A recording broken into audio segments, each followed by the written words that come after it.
You can now support Ghost Maps on Patreon. Simply look for We Are HANTU or click the link in the description. Ghost Maps, entry 113, University, Singapore.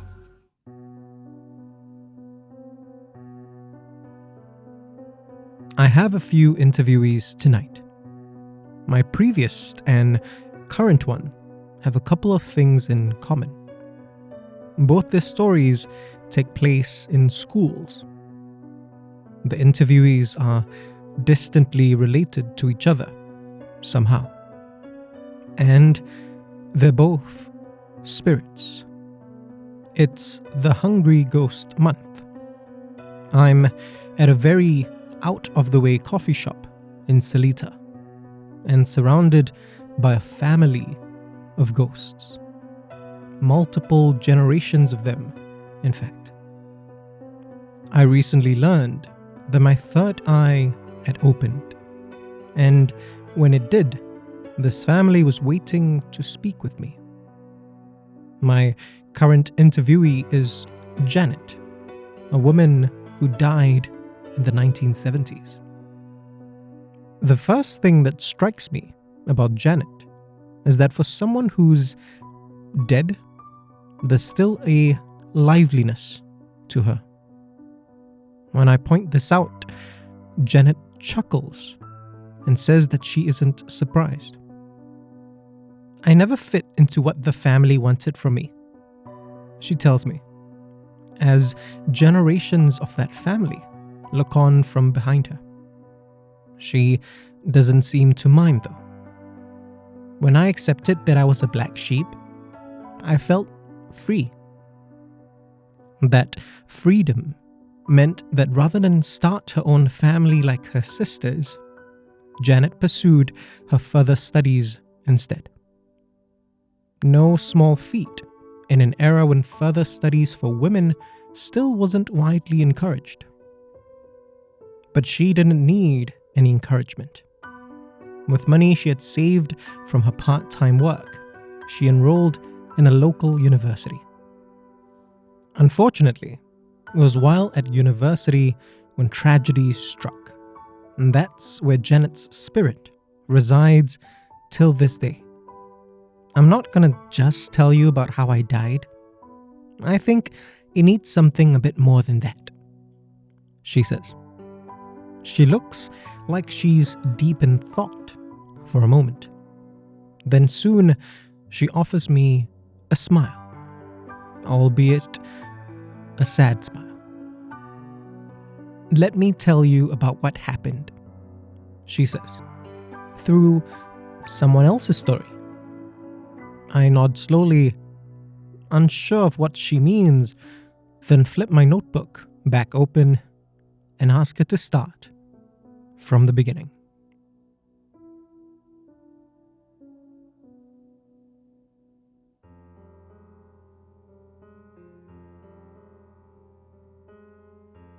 It was 2012.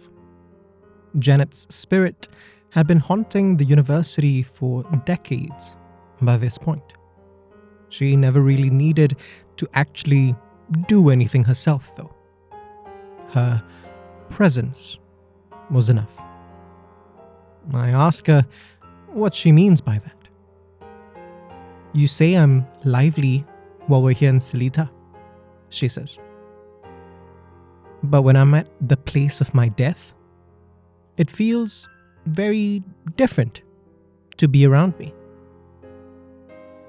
A young woman named Tina was studying psychology in the university during this time. Janet had seen her around. That's what most spirits do, after all. They watch the living. Like all the other students, Tina seemed to be lost in her own world. Lectures and tests, socializing and studying. Tina might have gone through her entire time in university without experiencing anything worse than exam stress. If not, for a stroke of bad timing. I had died in the middle of the Hungry Ghost Month, way back in 1977, says Janet. So, the effects of my death always feel strongest during that period. As fate would have it, it was during the Hungry Ghost Month in 2012 when Tina decided to stay in school after her lectures were done for the day. She needed to revise a couple of modules before heading off to her part-time job. So, she spent a few hours in the library closer to the older parts of the school. It was still the middle of the afternoon when she needed to use the restroom. These toilets weren't particularly unfamiliar to her. Truth be told, there really wasn't anything seemingly out of the ordinary about them at all. They certainly were older than some of the others, but even so, they normally weren't even that creepy. She didn't think too much about them. But Janet would never stop thinking about this particular restroom. And that's why, when Tina approached the toilets, she felt like the atmosphere suddenly grew more dense. Janet has heard other people talk about this phenomenon before, so she knew what Tina was going through. Tina seemed confused at first. She was a psychology student and prided herself on being driven by logic. She assumed the toilets had received a new coat of paint and the fumes were overpowering her. But a quick glance told her that the walls were their same drab color. She had never felt anything like that before or since. She started to feel like she couldn't breathe. And worse still, she was filled with a horrible mix of emotions. Fear, sadness, anger. As if something terrible was happening to someone else. But Tina could feel that terrible thing within her own skin. She started to cry. A wail was trapped in her throat, a sense of helplessness intertwined with rage. And that, Janet starts, is what I felt when, decades earlier, another student murdered me. Janet doesn't know why this particular student killed her, even though she knew he had been arrested. She never did anything to him. She didn't even know him.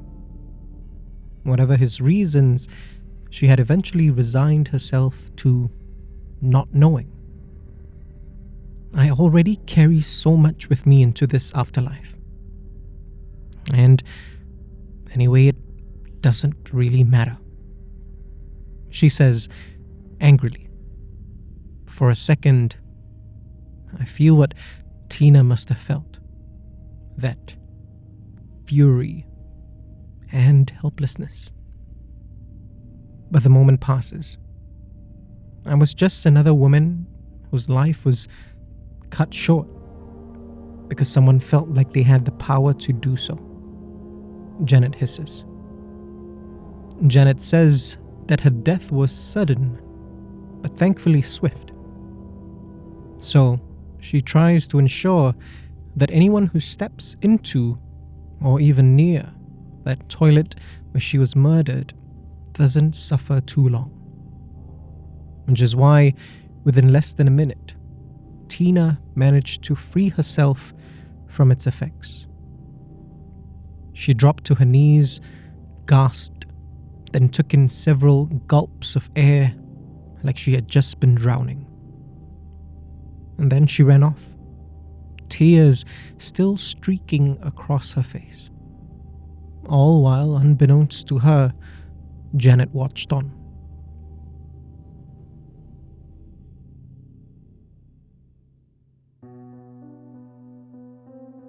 I ask Janet if she regrets going to university, and immediately she responds with a firm no. I'm dead now, not because of my decision, but because of my killer, she says. My only regret is that he never experienced what people like Tina felt when they came close to the side of my death. If anyone deserves it, she says, her head held high, it's certainly him. I thank Janet for sharing her story. She thanks me in return for listening. She stands up, walks off, and vanishes. Henry, the spirit of an old man who seems to be speaking on behalf of the family, steps forward. Well, young man, he says, are you ready for the next story? If you want to discover more of Southeast Asia's other side, subscribe now and follow us on social media. You can also be one of our supporters on Patreon. Look for We Are HANTU or click the links in the description. Ghost Maps is a HANTU production created by Kyle Ong and Wayne Ray, with art direction by Jolene Lim, and recorded on Audio Technica mics.